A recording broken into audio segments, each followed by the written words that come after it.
Subscribe to our YouTube channel and press the bell icon for the latest updates. How to turn off restricted mode on YouTube app. Open YouTube app on your device.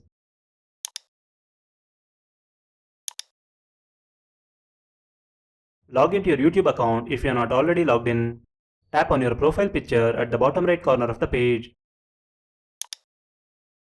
Now tap the gear icon at the top right corner of the page.